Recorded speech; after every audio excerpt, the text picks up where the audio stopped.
The book is the ultimate American music bucket list, and in it, writer Bill Clevlen offers us a tour of American music landmarks, including the Great American Songbook Foundation, located in Carmel, and the site of Elvis Presley's last concert in Indianapolis, and that's just the beginning. Yeah, it's really exciting. So I've been traveling since 2013 as a full-time travel journalist. And during a lot of my visits, I see these really cool music sites. So whether that's, a statue of Dolly Parton in Eastern Tennessee, or whether it's, standing in the Fame studios down in Muscle Shoals, Alabama, where Aretha Franklin recorded her first hit song.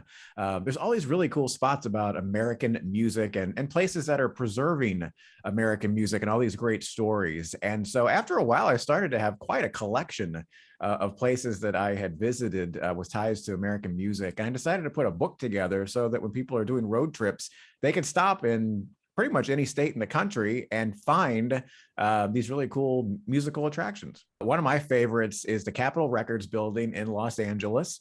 Once in a while, you can sneak in and get a public tour there. But even just seeing it from the outside, it's almost unmissable when you're driving through Los Angeles. It's this really beautiful building. It's supposed to look like a stack of records. So it's this, really distinct look. And then at the very top of the building, there's this, it's a red light that flashes. You've seen those on tall buildings, except that the interesting thing about the Capitol Records building is it flashes in Morse code. There's something that flashes in Morse code. I'll make you get the book to figure out what it is, or people will Google it probably. There can be no discussion of American popular music without mentioning the King. Sun Studio, right? Memphis, Tennessee, the place where Elvis Presley first recorded. That's a must see. You talk about a goosebump moment when you're standing in Sun Studio and they play for you Elvis's very first recording, and you realize that you're standing in the very spot and nothing in the room has changed. The ceiling tiles, you look up and you think they're going to fall down on your head because nothing's been updated or changed in all these years.